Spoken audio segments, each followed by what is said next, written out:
আসসালামু আলাইকুম, সবাই কেমন আছেন? আপনাদেরকে একটা জরুরি মেসেজ দেওয়ার জন্য আসছি। ভিডিও শুরু করার আগেই বলতেছি, এই ভিডিওটা বেশি বেশি শেয়ার চাই, প্রত্যেকটা ছাত্রছাত্রীর কাছে যেন এই ভিডিওটা পৌঁছায়। খুবই গুরুত্বপূর্ণ কথা নিয়ে আসছি, ঠিক আছে? আজকে আমরা দেখছি যে শেখ হাসিনা বাংলাদেশ ছেড়ে ভেগেছে দুপুর 1টা বাজে। আমাদের জন্য খুবই খুশির সংবাদ এটা, কিন্তু ততটাই দুঃখের সংবাদ।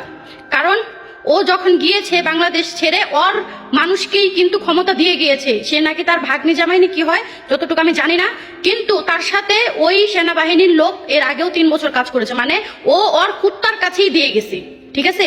ও ওর মানুষের কাছেই ক্ষমতা দিয়ে গেছে।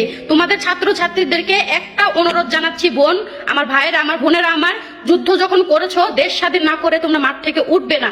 তোমাদেরকে হাজারবার আমি অনুরোধ করতেছি, আমরা যেমন বিদেশ থেকে রিমিটেন্স যোদ্ধারা যুদ্ধ করতেছি তোমাদেরকে স্বাধীনতা দেওয়ার জন্য, তোমরাও একটু চেষ্টা করো। এত দূর এগিয়েছো, এত দূর, আমরা যেহেতু অশিক্ষিত আমাদেরকে বলেই দিছে, শেষমেশ মূর্খর মতো কাজ করো না আমার বোন আমার, ভাই আমার। মাঠ থেকে উঠো না, যে পর্যন্ত আমরা যোগ্য সরকার না পাইতেছি, যোগ্য একজন নেত্রী না পাইতেছি যে ওই শেখ হাসিনার চেয়ারে বসছে, ওই পর্যন্ত মাঠ থেকে উঠবা না। খোদার কসম করে বলতেছি, এখন যদি সেনাবাহিনীদের কথা শুনে নিজেদেরকে গুটিয়ে নাও, নিজেদেরকে গুটিয়ে নিয়ে ঘরে ফিরে যাও, খোদার কসম খুঁজে খুঁজে মারবে, খুঁজে খুঁজে মারবে। যেই পুলিশের কাছে আমরা সেফ না, যেই পুলিশরা প্রত্যেকটা মায়ের বুক খালি করছে, যেই পুলিশরা আজকে আমাদের ভাইদের বুকে গুলি করছে, যে আমার বোনদের বুকে গুলি করছে, এত রক্তারক্তি ঘটাইছে, সেই সেনাবাহিনীর কথায় আমরা কিভাবে ঘরে ফিরে যাব? ঘরে ফিরে যাওয়া যাবে না, মানে যাবেই না। এটা মাথা থেকে দূর করে দাও। এবং তোমরা সব সময় এইটা মাথায় রাখো, যে পর্যন্ত আমরা যোগ্য সরকার না পাচ্ছি সেই পর্যন্ত আমরা মাঠ ছেড়ে কেউ উঠবো না। ওরা হচ্ছে শেখ হাসিনার দালাল, শেখ হাসিনার কুত্তা, শেখ হাসিনার পালা কুত্তা, ওদের কাছে দেশকে দিয়ে গেছে। তার মানে বুঝতেছো, ও ওয়ার্নিং দিয়ে গেছে যে তোরা একদম গণহত্যা চালায় দেশকে একটা উচ্ছেদ করে ফেল। ওদের কাছে ক্ষমতা দেওয়ার একটাই কারণ, মানে আমি আমার অ্যাসিস্ট্যান্টকে ক্ষমতা দিছি যে আমার জীবন আগে বাঁচাই, তাই সে লুকিয়ে গেছে, সে পালায়ে গেছে। আবার যদি আমাদেরকে দেশে ফিরে দেয়, বারবার তো আর মানুষ রাস্তায় বের হবে না, বারবার তো এই যুদ্ধ করবে না, বারবার তো মাদের বুক খালি করবে না, বারবার তো রক্তে রক্ত তো করবে না, তাই না?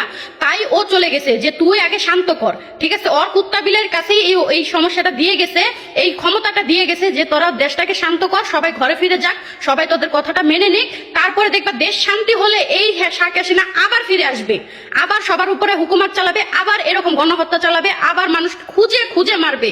বোনরা আমার, ভাইরা আমার, তোদের কাছে আন্তরিক ভাবে আমি অনুরোধ করতেছি, যেহেতু যুদ্ধ শুরু করছিস, যুদ্ধ শেষ করিস না সহজে।